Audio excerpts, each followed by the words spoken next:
Welcome back to the Fantasy Hockey Podcast. Yeah, we're live. Can you believe it? Not dead. Not dead. It's going to be interesting to see how many mess ups we have as we go. It's been a while. It's been a hot minute. So yeah, you know, I'm in a different state than I have been for months. You're both in a different state mentally and literally, physically. Yep. Physically. Yeah. Yes. You're in the middle. You're in the woods. Literally, yeah. I'm in New Hampshire. You're in the woods for now. I'm in California fled still. the city. Fled the city. You're one of those.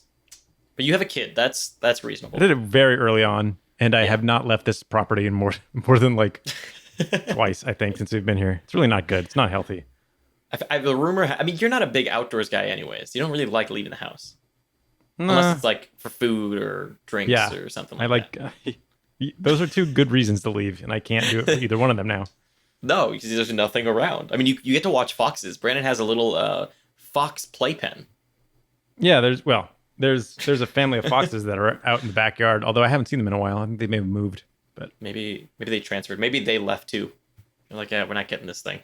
So here's what we're going to do this episode. So we wanted to make sure that, A, it was relevant. We didn't want to just put out info for the sake, or put out episodes for the sake of putting out episodes. We wanted to make sure that it was something we wanted to talk about, something that is most likely relevant, and also something that's of interest. And so what we're going to do is we're going to walk through just a few players. We chose some star players that were ranked in the top 100 last year, but because of their performance last year and also just things that we may be noticing, they may not be top 100 players anymore. And so we want to take a look at it from a dynasty and keeper perspective. Are they going to be worth a keeper spot? What about dynasty? Are they going to be worth it there? What are we looking for in this next year for these specific players? So it's a little bit of a primer, but it's also good for dynasty because say you're thinking, oh, well, this person's worth a roster spot. Perhaps what we talk about here may make you think about trading them because they may still hold some value in the eyes of your peers, but you'll see by this episode that they don't for you. So that's what we're going to do. And also a little side note, one thing we're working on is the draft guide for this year. We've gotten some questions in response to that of, are you guys going to have the in-season tool? We will again. Will you have the draft tool again for the draft itself? We will. And on top of that, we're going to be releasing a free draft guide, which will be the written version, pretty much what you'd find like magazines or Left Wing Lock or Dauber, those people put out. But ours will be free. So look forward to that around draft season. So let's jump into these questionable big name players that we're going to talk about for next year. And to start off, I think the first one here is Claude Giroux. Yeah. Now, do you think expectations were high for him even last year? I forget if expectations were really high. I know he was ranked in the top 50, if I remember correctly, but I don't remember if we actually expected a lot. Yeah, he was still expected to do pretty well. I feel like he was a player I didn't necessarily draft, but he wasn't like, I didn't find him being like significantly overdrafted or anything. I think he was going in like third and fourth rounds, which would put him around like somewhere in the 30s to 40s or so. Yeah.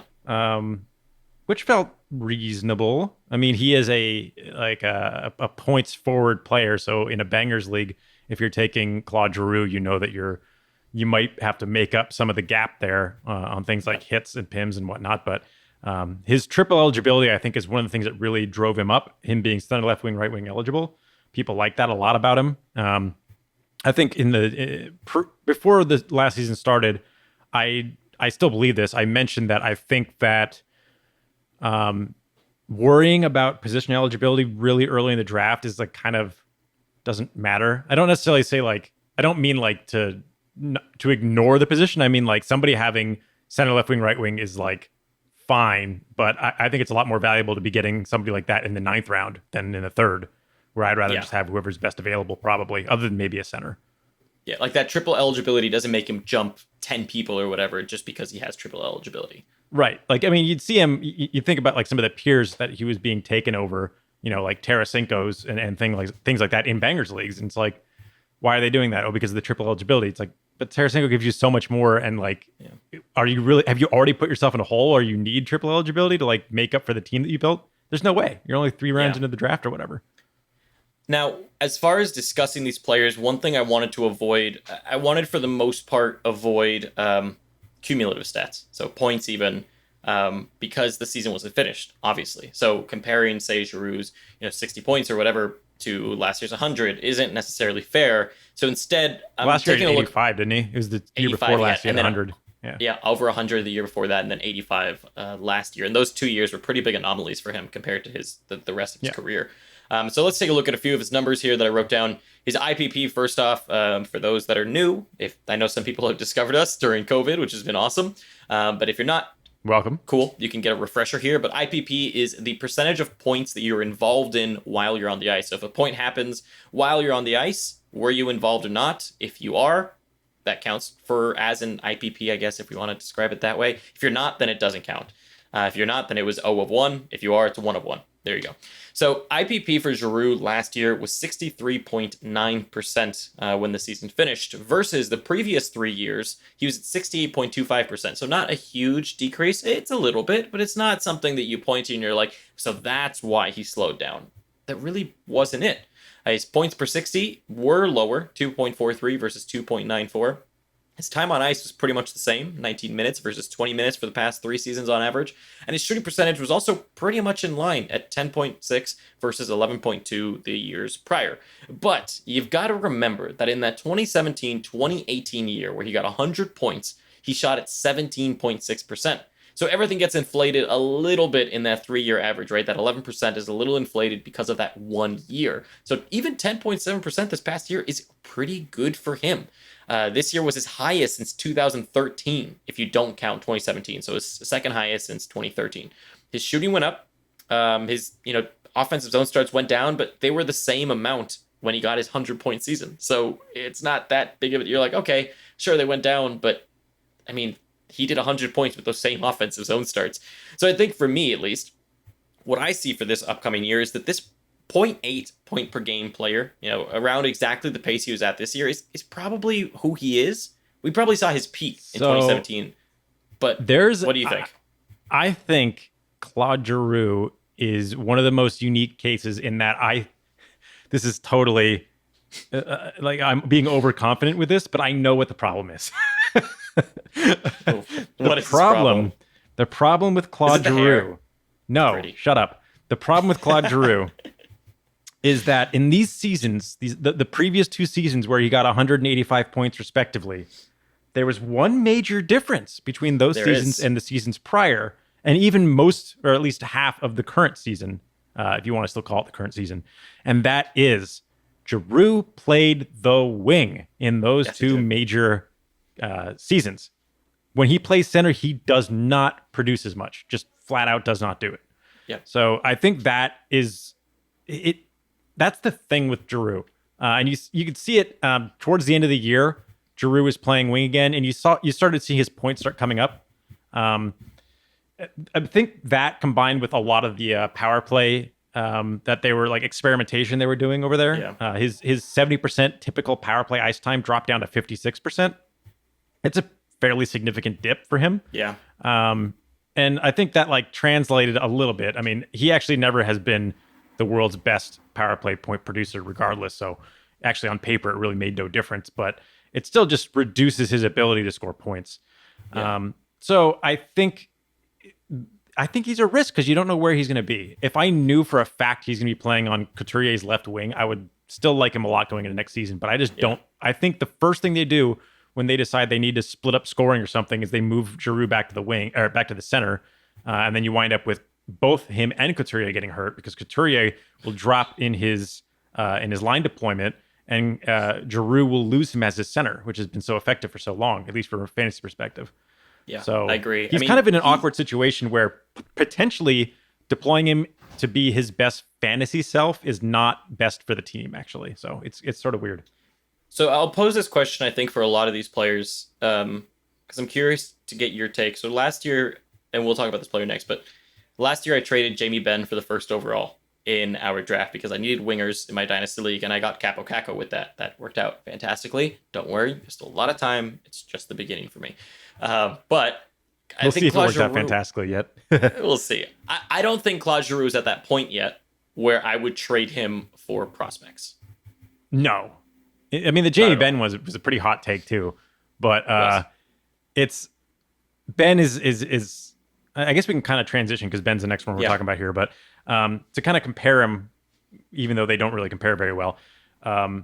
Giroux is he's he like Benn can kind of prop himself up with these peripherals and such, but I don't think he has the height that and the consistency of point scoring that I expect from Giroux. Even if that consistency means, a 65 to 80 point season or something.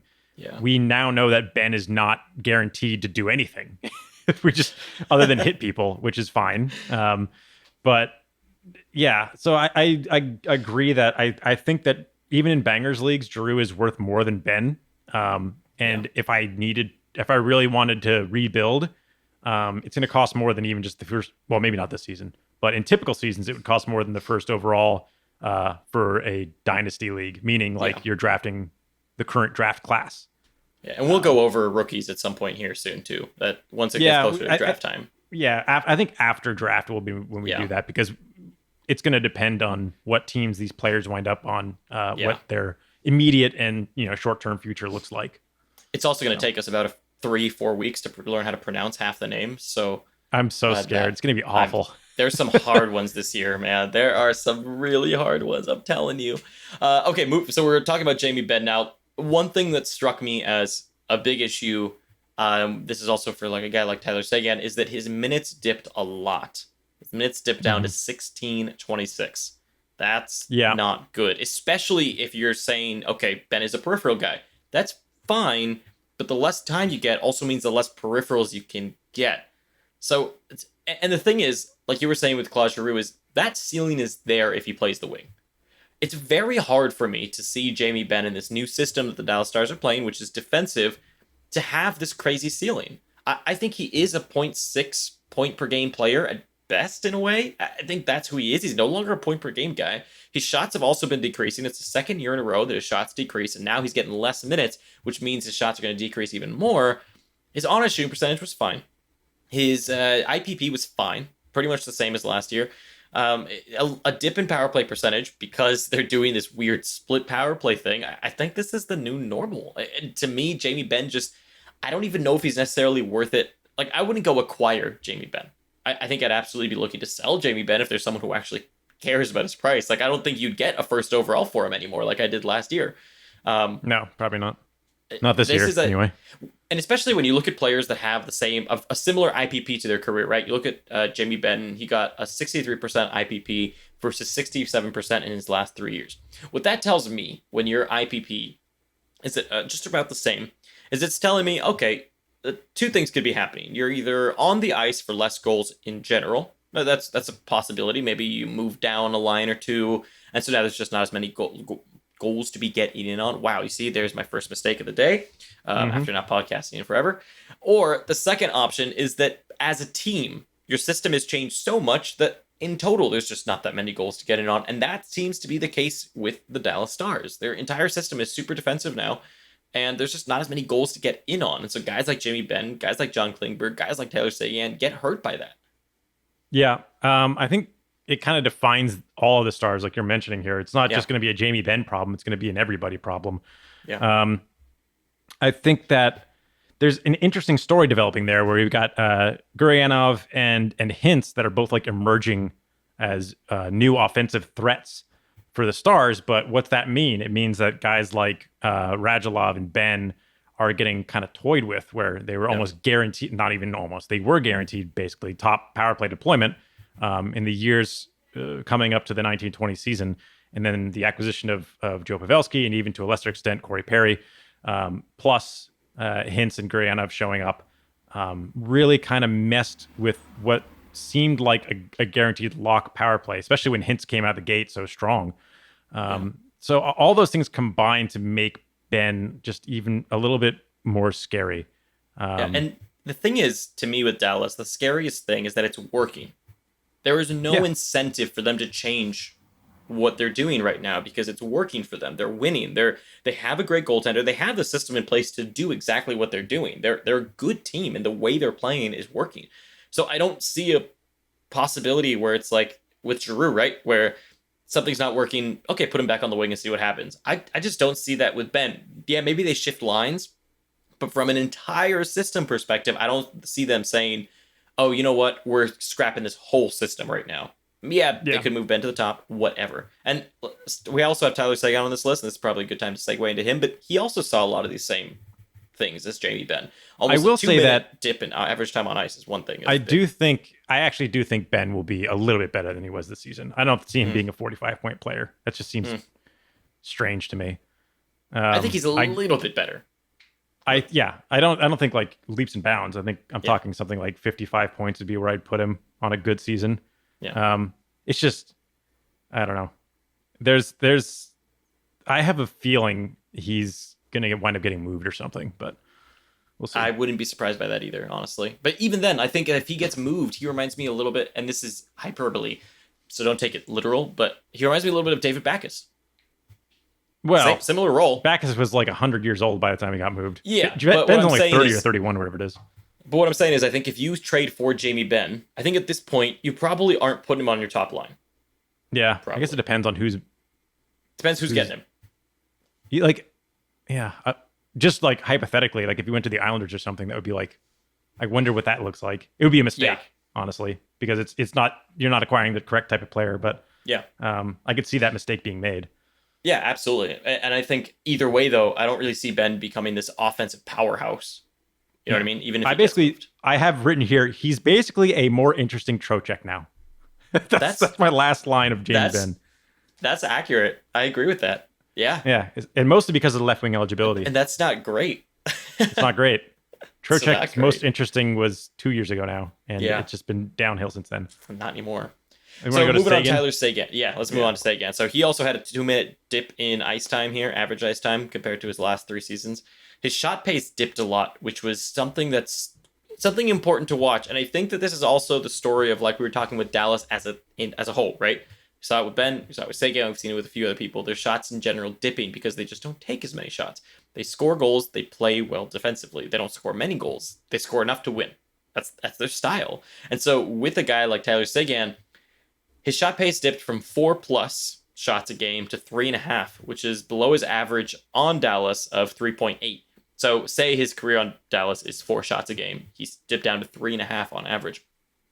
Tyler Seguin, though, is not someone like Jamie Benn. I actually have a lot of hope for Tyler Seguin turning it around. The reason for that was that his assists looked pretty good. His IPP was right in line at 7.42%. His last 3 years, 68%, 69%. Perfect for him. Right on there. The one big differentiator for Tyler Seguin was that he was shooting at 6.9% versus his career average on the Dallas Stars of 10.8%. That's a huge difference. I mean, and he's a shooter. He's a goal scorer. He should be scoring those. Change that, and you know what? His point per game average on Dallas in his career was fine. He's a point per game player on the Dallas Stars since he joined them. This year, he finished at 0.72. The difference maker, that shooting percentage. That's it. There's two difference makers, I think. Not right. There's that, and there's also the power play dip. That was also a bad 70% on the power play to 53. Yeesh. A pretty decent chunk. And it reflected. He had a 27 power play points last season. He was on pace for 18 this season. So I don't think that was something he was going to make up in the last handful of games. So it's weird because I feel like Tyler Seguin both deserves to fall in rankings and in terms of where he gets drafted. Yet at the same time, I feel like he's going to go right at value this year. I don't think he's going to go over or under. I think he's going to go right kind of in line. In banger leagues, he was typically like a late first, early second. Now I think he's more like I feel like I would take him roughly around where I'd take Tarasenko, which is third-ish round. Yeah, I agree with that. Because with him now, you're banking on he's taking far less shots if that continues.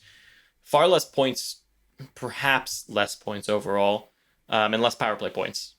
It's going to be interesting to see where... And the power play could make a lot of difference for him. That's the nice upside that is available there. I don't see him having a worse power play season than this one. Although, well, I could if they continue with this 50-50 thing. Even if they do, I don't think... a bad season.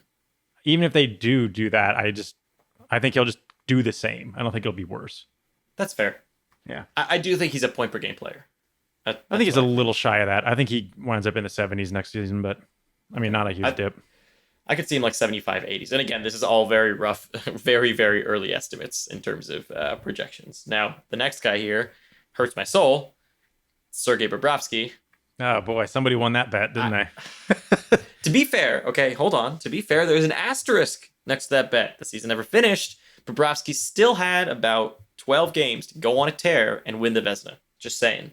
And could have happened. Catch up to Ben Bishop, Yep, who was the one we were comparing him to. Yeah, could have happened. He didn't get the chance. So technically, I wasn't wrong, but I also wasn't right. I can live with that, given the I circumstances. think Drieger was taking most of the starts by the time the season was suspended, which is just, oh man, didn't see that coming. That was really bad. I think my take on Bobrovsky is this next season, he's a good goalie too. I don't think he even gets drafted as a goalie 1. I think he will get drafted as goalie 1. I can't recommend him as a goalie 1. So this is going to surprise everybody. I traded for him in a dynasty league this offseason for some prospects. Actually, looking back, I think I probably paid too much, but I'm in a position now where I want my team to win. So I traded some of my fairly highly touted prospects. Yeah. I'll quickly look this up if you want to see anything about them. Volume matters for us too. Volume does matter. It's the only averages. It's basically wins, saves, and save percentage. So if I tank save percentage, it's fine. And I already have John Gibson, so I'm really looking to. So you're really tanking save percentage. Yeah, I'm just looking to win by volume, basically. Let me see if I can even look up the past transactions. While you get into the trade, let me go over what happened to Sergei Bobrovsky and why I don't see it turning around. Now, Bobrovsky on his own, we've talked about this many a time, and I might get crucified for saying this yet again. He played well. He looked good. He made huge saves. The problem is the system does not help him. Consistently, the defense was hanging him out to dry, and he was facing a huge amount of high danger opportunities that are hard to save. And the problem is they never fixed it throughout the season. I don't see them fixing it. They never made really big moves to try to change it. Things they did try didn't work. I'm kind of at a loss on what they can do in the offseason to actually fix what happened.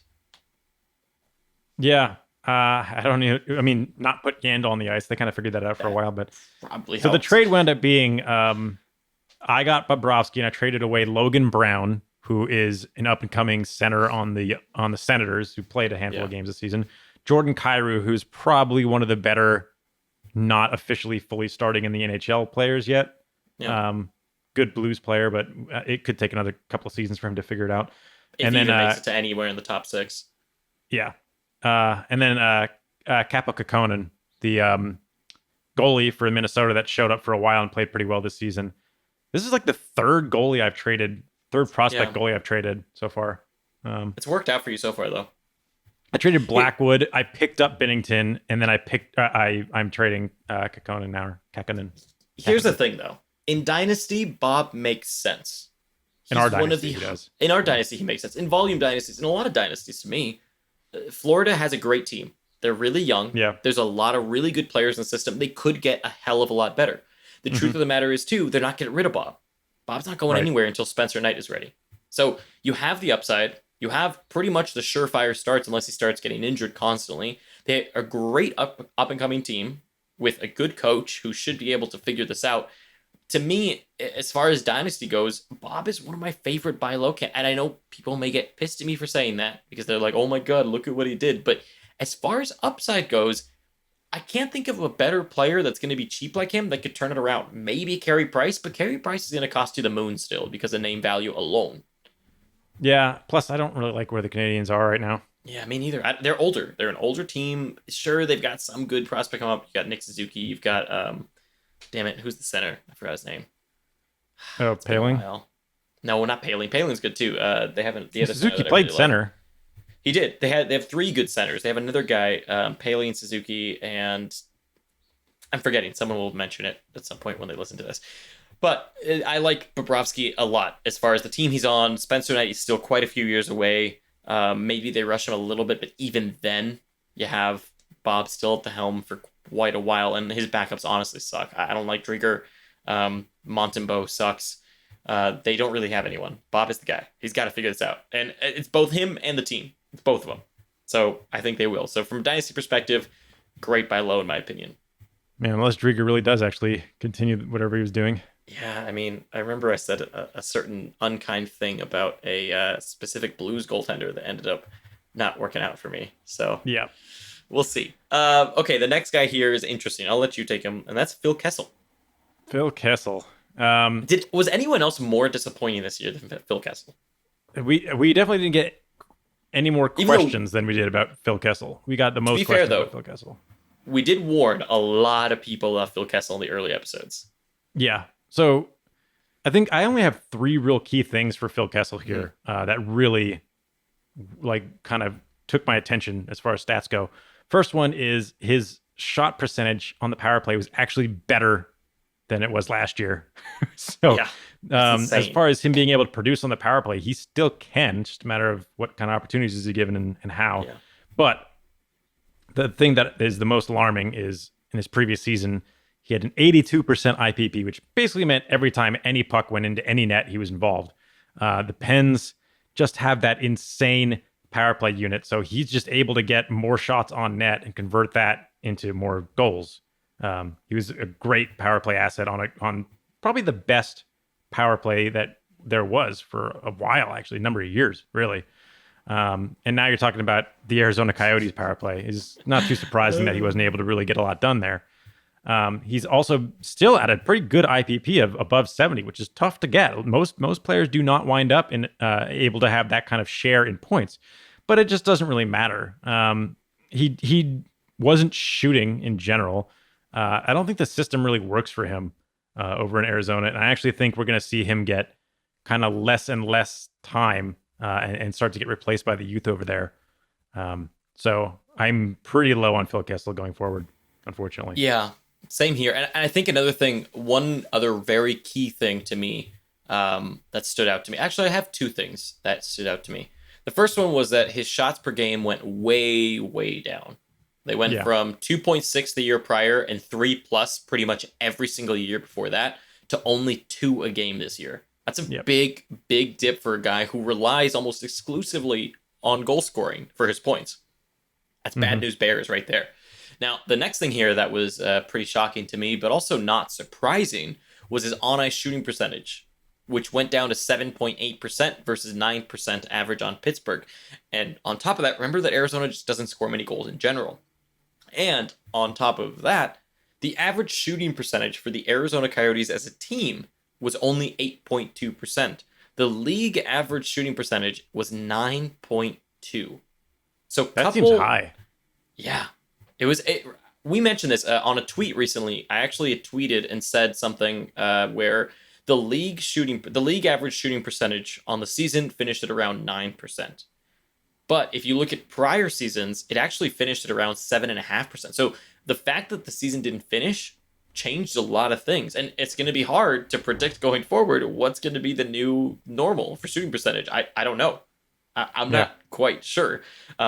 Is it actually this? Did they successfully create a lot more goals, or did we just not finish out the season and so things didn't normalize as much as they would have? Because shooting percentage does tend to decrease as the season goes on because teams play more defensively because they kind of need to, right? Still would have ended north of normal, though, for sure. Absolutely. Yeah, definitely still would have ended north of normal. I just don't know what that gap is, right? Between what's the new normal? That's the question I have that I don't know. So that's the thing. I think Kessel is somewhat similar to Tyler Seguin and Jamie Benn with much lower ceilings and floors. And I don't want Kessel that, in like any league. I don't want to touch Kessel at all. I don't want Kessel. You know, he's aging, and when I see an aging player that's their main way to be fantasy relevant is decreasing at the rate that it is with Kessel, you know, shooting 50% of what he usually shoots, it's not a good sign. Like that's it just points to like impending disaster, especially when you consider like everything that came up to him being traded to begin with and him complaining about not being able to play on a top line, which fine, you can call that valid, but it makes me think that he knows in Arizona that a cup is unlikely for a while, and maybe he just coasts the career out. Like, what's the point of him at this point really pushing that hard? I mean, I think it's I don't want to say I don't want to be bad hockey journalism thing here, but you know, there has been a lot of reports before, both in Pittsburgh and Toronto, about his commitment levels. And you've got at some point where there is smoke, there's fire, right? And you do have to bring into question a little bit whether mentally he's prepared for this terrible Arizona team that doesn't really score that many goals. Either way, I'm not really touching Phil Kessel. And if you're in Dynasty, I'd move him. I'd look to move him and see what I can get. It's probably going to be better than what he's going to give you, most likely. Someone else is going to see it, especially target like teams that are at the top of the table and be like, look, Phil Kessel, do you want him? Give him to me cheap. They'll probably give you a good prospect or a pick for him. And that's probably worth it, especially in a draft year like this. Right. Okay. We've got 3 defensemen here to round it out. The first one is Mark Giordano. We've talked about him quite a bit. I want to see what you have to say about him because I think I'm going to disagree to an extent, but I'm really curious. Yeah. Okay, so here's what I have to say. I think what we saw from him this last year is fine. That's who he can be. That's what I'll preface this with. That's who he can be. Okay, that 0.45 to half a point every other game type player. That's who he can be. That's possible. If you look at his last few years, he shot at 6%, 7%, 9%, and then this year he finished at 3.2%, which is the lowest. So that's a huge dip, but that might be more normal for him. His ice time was pretty similar. His shots were similar. His on-ice shooting percentage was down a bit, but not too much. That last year felt like an anomaly when he won the Norris. That doesn't seem normal to me. I think this, point every other game guy is exactly who he can be. Now, the reason I say can be, there's a lot of up-and-coming defensemen on the Calgary Flames that can very easily steal his thunder on the power play. And as soon as he loses that power play or that top pairing, that's it. Like, loses top power play, that's already a big chop of points. Loses top pairing, that's even a bigger chop of points. So the problem with Mark Giordano for me is that he can be this point every other game guy, or he can be a virtually irrelevant defenseman with, a point every 3 games or so, or less, or worse than that. He has a massive, massive gap between what he can be, and I also think he's going to be wildly inconsistent. So that's my take on Mark Giordano. Yeah, I am going to disagree. Interesting. So, okay. There's a few things that I like about what happened with Mark Giordano here. Obviously, I don't and didn't expect the 74 or whatever point season it was in 2018-19. That was silly. And I remember halfway into the season, I called him out as being like, he's super unsustainable. It's funny because I remember making this call and I was like, this is like the stupidest call I've ever made because it's so obvious to say Mark Giordano will not win the Vezina. It's like pick any player and say that, or not the Vezina, not win Norris.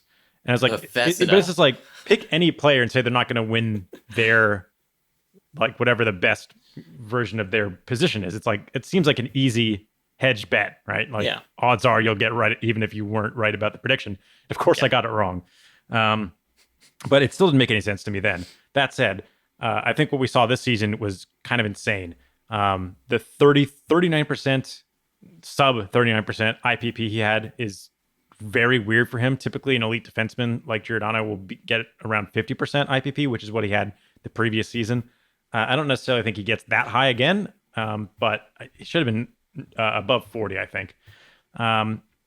What I do think affected his abilities to produce points was that he was getting experimented with on and off the top power play, especially after the acquisition of Gustafsson. Gustafsson took top power play, but Gustafsson is a UFA. I don't really see the reason Calgary would re-sign Gustafsson, so I kind of think he's going to wind up getting let to just go. And I think that I don't know that Shillington or Rasmus Anderson are ready to take top power play, so I think Giordano's going to get another shot at it. I think if Valimaki didn't get hurt, we may be telling a different story, but he got hurt badly, so I don't think that we're going to see him just jump into top power play next season. It doesn't make a lot of sense to me. It could happen during the season. I don't think it starts there. I think we see power play 1 at the beginning of next season with Giordano's on it, and if he loses it later, then maybe he does. But to me, that's the thing that's most concerning to me is you have Rasmus Anderson, who just signed a new contract extension as well, $4.5 million for a lot of years. I can't see on Cap Friendly how many exactly, but it's a lot of years there. So you have Rasmus Anderson that can do it. You have Noah Hannafin that can do it. You've got Oliver Shillington that can do it. You've got Valimaki if he's healthy. And then down in the lower divisions, I'm making sure I'm looking at Cap Friendly right now if they have anybody else. Not really. I guess It's not Valimaki is the Pullman's guy that you're thinking about down there. Yeah, Like Valimaki is the guy. He's. But they did try Rasmus Anderson as well. Okay, that was a 6-year contract for Rasmus Anderson, and they did try him a little bit. So there's options, in my opinion, of people that could take Giordano's spot. And I wouldn't be surprised if, like you're saying, they shift him out. Sure, he gets a shot, but then if it's not working, let's throw Hannafin in there. Let's throw Shillington in there. Let's throw Anderson. Let's throw Valimaki if he's healthy. Like, I don't know. I just don't see Giordano holding down the power play for more than 50% of the season. More than 50% of the games, I don't think Giordano will be top power play.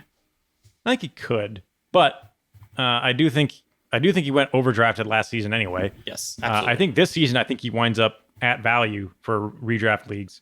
I also think that he gets just bonkers blocks. So if you're in a blocks league, he's going to be valuable no matter what. Yeah. Totally. He was on pace for over 200. Couple that with the fact that he's on pace for over 200 shots. I don't even know if there's any other players that do that. No. 200 blocks, 200 shots. I think there are 0 other players. The only one that very few. No, there's 0. I haven't Googled this, but I'm pretty sure it's 0. So I haven't looked it up anyway. So there is that upside. He doesn't do the rest of the banger stuff. He's not a PIM guy. I mean, he kind of is. He actually had a lot of PIMs the prior season, and he might be a PIM every other game type player, which is decent. His hits are like just okay though. Nothing really special there. But blocks league, obviously, bit of a boost. You know what he feels like? Clefbaum. Clefbaum and Giordano are very similar. Clefbaum actually may have also been on pace for above 200 shots and above 200 blocks. He was the player that was kind of jiggling around my head. I couldn't think of. He was jiggling around. Those two players, yeah, those two players are similar, but I think Giordano's point upside is actually higher than Clefbaum's. So there's that. Because we've seen Clef do this thing forever. I'm excited about Clefbaum next year, man. You're just an aside. Everybody's excited about him every year, and he sucks every year. He was good last year. I will fight. He's only good because we had a blocks league. That's the only reason he was good last year. We did not have him in a blocks league before that. He got points. No, he was on a half a point doing better. Pace. I think better than what? Better than usual. Barely. Yeah, but couple the blocks with a ton of points. I'll take that all day. Or not a ton of points. Sorry.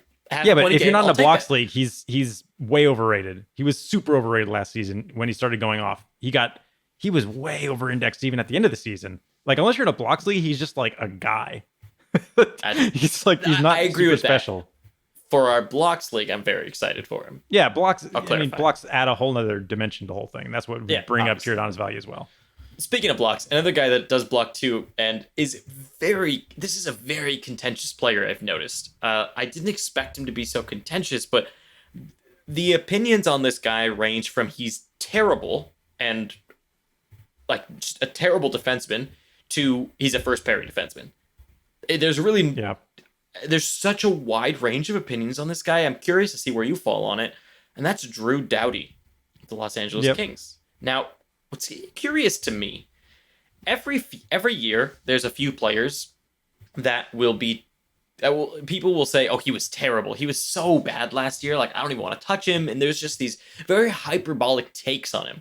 And Drew Doughty is that guy that I see a lot of people rag on. Everyone's been like, oh, he was terrible last year. I'm not touching him ever again. But I don't know. One, I don't really know what people expected. I think the expectations were off, not the actual player performance, because to me, he was fine. I think people are just expecting him to hit that 60-plus mark again, which to me was an anomaly. He's right in line with his point-per-game average. His on-ice shooting percentage was the second highest since 2011. His average time on ice was around the same. He's about a point every other game guy, similar to Giordano if he can hit that. A 2-shot a game is also who he is. That's his average. That's his career average. That's where he finished. He finished pretty much exactly in line with his career average. Why people expected him, for whatever reason, to finish above his career average on that terrible, terrible Los Angeles Kings team, I don't know. But I think part of it, too, is probably that he was really inconsistent, and towards the end of the season, he kind of disappeared. But going back to this really... So I think 2 questions on him. 1, what type of a defenseman in real life is he to you? 2, what are you doing with him in like a dynasty or keeper league?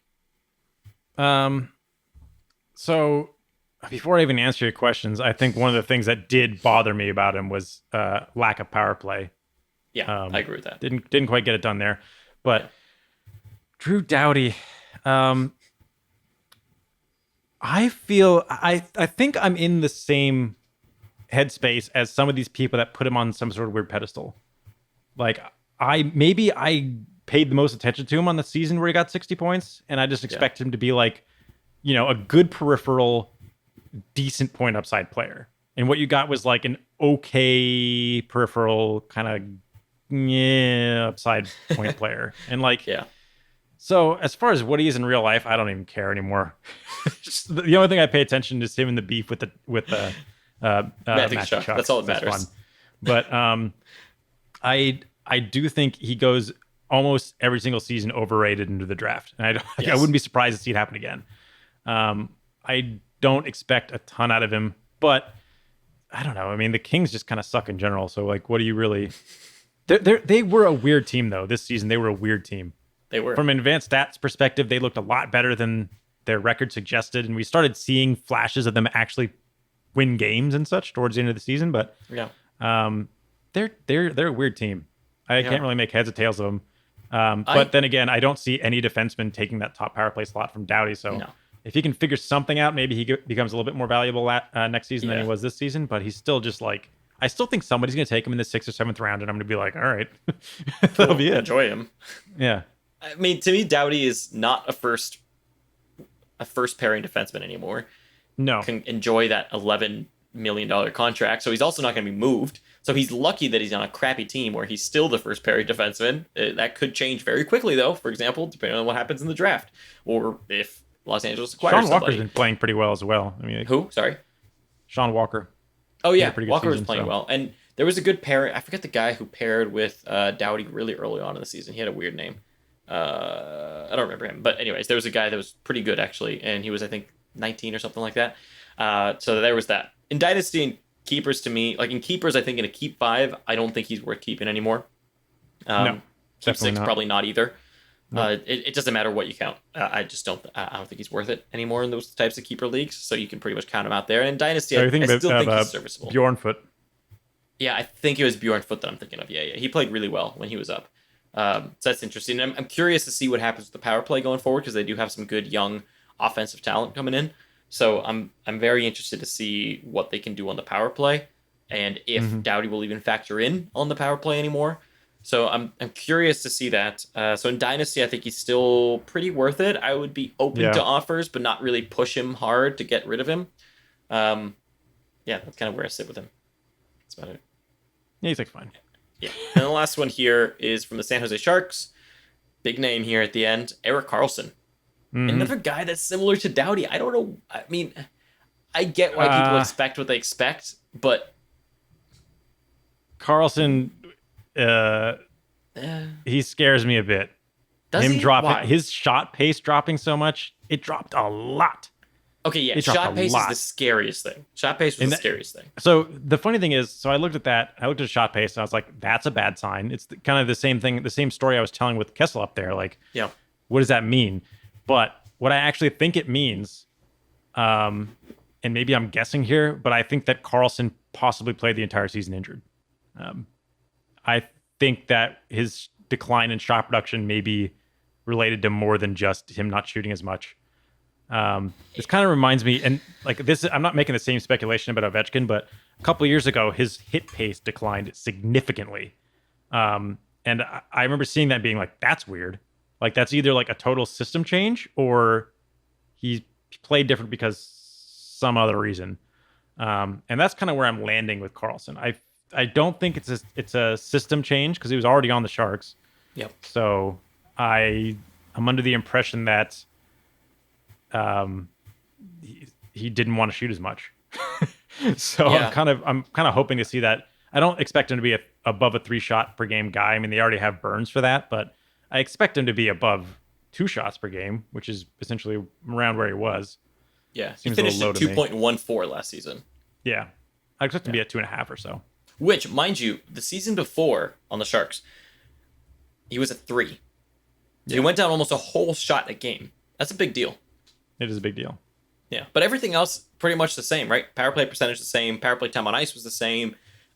His ice time in general stayed the same. Can he stay healthy? That's a big question mark. Nope. I don't know at this point. I'm assuming no. His shooting He percentage also went missed up. time, so also He not missed a healthy lot. just in general.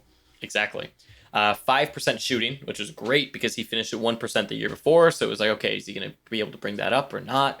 0.71 point per game pace versus 8.2 on his career. So, okay, not too far off. Super solid on ice shooting percentage in line with the year prior. The Sharks have a pretty good shooting percentage, and he factors in on that. So, like, all around, Erik Carlsson to me was fine. It was who you expected outside of the shots and some of the peripherals. Outside of that, like, Erik Carlsson to me is still good. I actually think, and this might be a hot take, I think Erik Carlsson is going to go underdrafted next season. In sharp leagues. I'm not super. Yeah, you're probably right about that, but I'm not that high on him actually. Interesting. We also saw a big power play point decline, which I don't know what you can really attribate that to. It could be anything. Didn't they? Well, they split it at one point. They did. I mean, who knows? It's impossible to figure out what's going on in the Sharks power play anymore. But I mean, there's so many injuries too, and like just stuff moving around. It was too hard to predict. But that's what makes me worried about Karlsson. Is like I don't know what to expect from him or the Sharks next season. Was that an injury or was it a system thing? Is he still hurt? I mean, he left. He didn't finish the season with his broken thumb or whatever. How's he doing there? Like I don't. Yeah. I just don't really know what to expect from him. So I have a feeling that I wouldn't take him as my D1, which is interesting. No, absolutely not.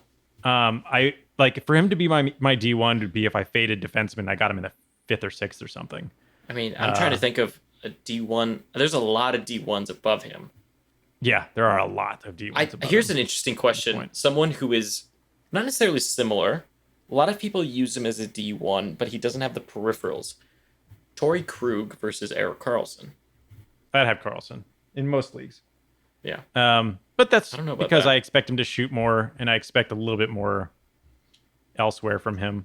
I think, I would definitely take Karlsson. So I think Karlsson is a very borderline D1 if you wanted to wait, but you're probably not going to. But I would never take a point forward D1 in a bangers league.